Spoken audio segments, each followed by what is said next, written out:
Come on, Jenkins, look lively with that dustpan and brush. Let's get this place spruced up, ready for the old much awaited workshop tour video. Yeah, we'll get around to doing it, as long as we don't get distracted. Oh, hang on a minute. What's this? Oh, hope it's not one of Aunt Maud's saucy home cine films. Oh no, quelle surprise. It's the 2024 London to Brighton run. Yeah, they might like that.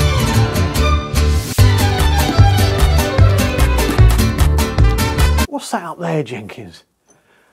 Oh, no, it's one of them. Get it off. It's that pink gay unicorn. Get it off. There you go, Jenkins. Give that to Aunt Maud, so at least she's wearing something. Hello! Welcome to Tweed's Garage, where in this video, I thought you might like to see a little bit of the London to Brighton. Did I do it spectating? No, I didn't. I sort of volunteered and marshalled at the event. So once we've sort of done some good work, good marshalling work, we're allowed to sort of capture some of the cars going past. So it's a bit processional, but I thought you might like to see the cars as they're sort of heading off, all sort of pristine and shined, and you know, just before they go off and you know, battle down to Brighton. For those of you that don't know, the London to Brighton run is a run of veteran cars up to 1904, and the reason the run exists is as a sort of celebration of the repeal of the Red Flag Act of 1864. This was an act that was brought in so as not to scare the horses, basically. So any motorised or locomotive vehicle on the road had to have a person walking in front, 60 yards in front, with a red flag to warn people of its approach. And yeah, this sort of went on for quite a few years. But eventually in 1896, the Red Flag Act was repealed and replaced with the Light Locomotive on the Highways Act. Yeah, they just trip off the tongue, don't they? On the 14th of November, 1896. This allowed locomotive vehicles, or you know, cars and trucks, up to 2 tonnes to be able to travel, instead of up to 4 miles an hour, up to a heady 14 miles an hour without the assistance of a chap with a red flag. So in celebration of this, a chap called Harry Lawson formed the Motor Car Club, and just to prove the viability of the motor car, they organised a run from London down to Brighton, which is a distance of sort of 60 miles. And yeah, it sort of caught on. They've done a few little runs after that, a couple of sort of celebration runs following years, I think 2, and then the 3rd run, they've done a full run from London to Brighton, which still is in existence today. You know, I think it stopped for the First and Second World War, but it's been running sort of, you know, 127 years this has been running. So yeah, so this is that. I was down there marshalling. I volunteered to marshal. A friend recommended it to me. I've marshalled at the Vintage Sports Car Club for a few years, done some of the navigation rallies, marshalling on those, some of the trials events, and a few of the events at Brooklands. So yeah, that was good fun. So I thought, yeah, I'd give it another go and sort of do this. So and I was really lucky. One, because I volunteered to go to Hyde Park, where the vehicles start on Serpentine Avenue, next to the Serpentine. And the reason I was lucky is the people I sort of went with, or put my name down to sort of, you know, pair up with them, is they've been doing it for a few years. And what happens is you sort of, when you're on the start line, you sort of start right down the end on section, was it 14 or something like that, sort of section 14. And then gradually you sort of work your way up towards the start line. And they were in sort of section 2, so one off from the start line. So it's sort of, yeah, quite a sort of kudos for being in section 2.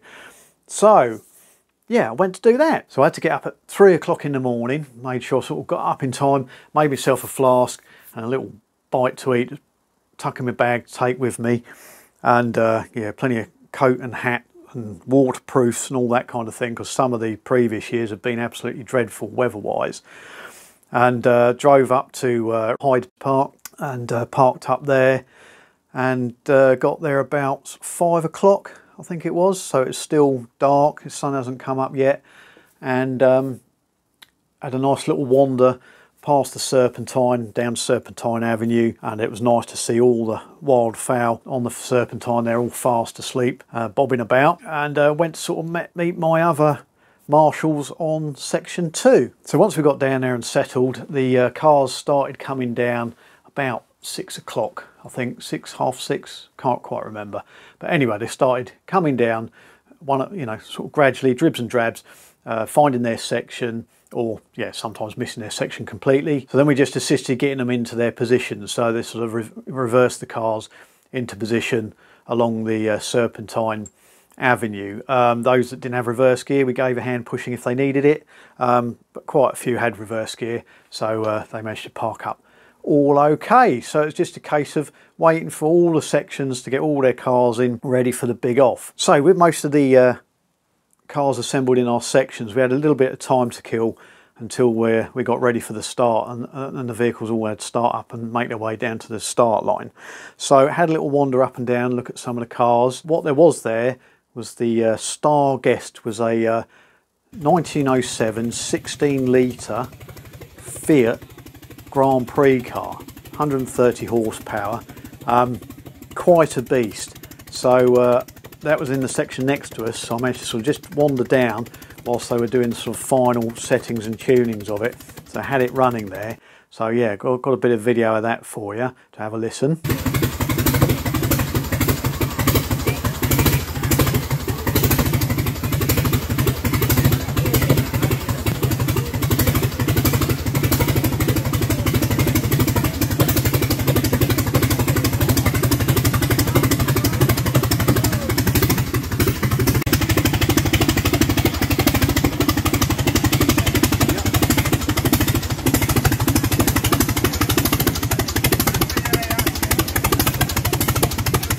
So there you go, what a thing. Yeah, really nice to see it. Yeah, privileged to see that running. So having done that, wandered back down to our section in preparation for the drivers, moving down, starting off, moving down to the start line, and then ready for the off down to Brighton. So it's just a case of making sure they all got away safely. And then once they'd gone and we'd cleared our section, apart from a couple that, you know, were having troubles, so they were fiddling around until they got going, and off they went. We had the privilege of being able to stand there and watch all the other cars come out. I think there was sort of 440 odd. It was a sort of big amount of cars there. You didn't realise how many were still in existence. So it was really nice to see. So I'll show you that. You know, a bit processional, but yeah, just enjoy the cars. And I'll see you at the end of it.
here he comes, man in his 1912 suitcase. Well done, sir. Keep going. Brighton's that way. I just found myself a new lady. I know. Oh, yeah. Well done to him.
Yeah.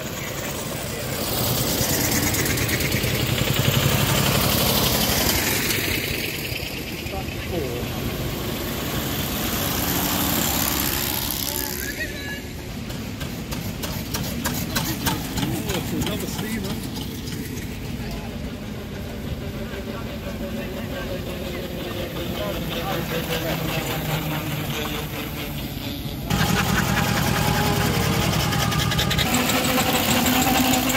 See you later.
Thank you, sir.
So with that done and all the cars gone, because we got up so early, and as a thank you to the volunteer marshals, they laid on sort of sausage and bacon rolls and cups of tea and coffee at the Royal Automobile Club in Pall Mall. Yes, if you ever get the chance, yeah, if somebody offers you the chance to go in there, yeah, bite their arm off, go and have a look. It's a lovely place, as you can imagine, in Pall Mall. So you sort of go into a lovely sort of hallway, and the ground floor, it's all stone pillars and sort of in an oval shape, and it's got a gallery landing up above, and the sort of carpeted area. They had a couple of veteran cars in there, and I think before the event the Fiat Grand Prix car was in the middle there.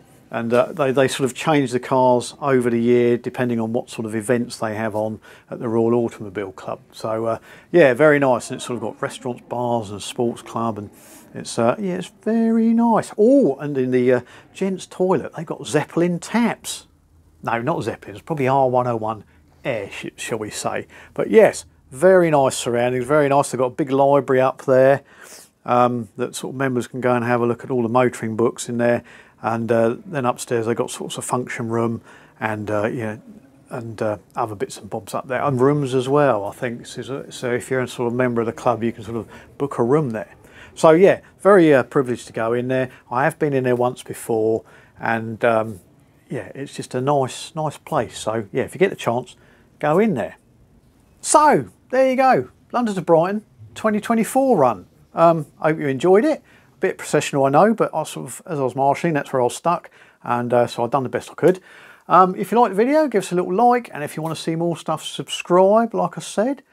Yeah, we'll probably do the marshalling again, or I'll keep looking at Facebook Marketplace, but yeah, veteran cars just don't come up there very often, if at all. And yeah, price-wise, yeah, they hold their value surprisingly well compared to some of the other markets at the moment. So, but you never know, there might be a chap out there, or a chapess, because they had 40 odd ladies, because it's a celebration of the ladies club within the Royal Automobile Club. Sort of so many years, forgive me, I forget, was it 100 years, 120 years, something like that. Anyway, but there's 45 or so lady drivers in this event. So yeah, you never know, there might be a driver out there that sort of lost their mechanic, and might say, oh yeah, maybe give Mr. Tweed a ring, see if he'd bring his little King Dix along and help us out. You never know. Anyway, I've got to go, got to get this ready, bit of dusting and sort old Jenkins out. I'll see you next time. Right, cheerio, bye. Oh, that's a relief. I think we got him.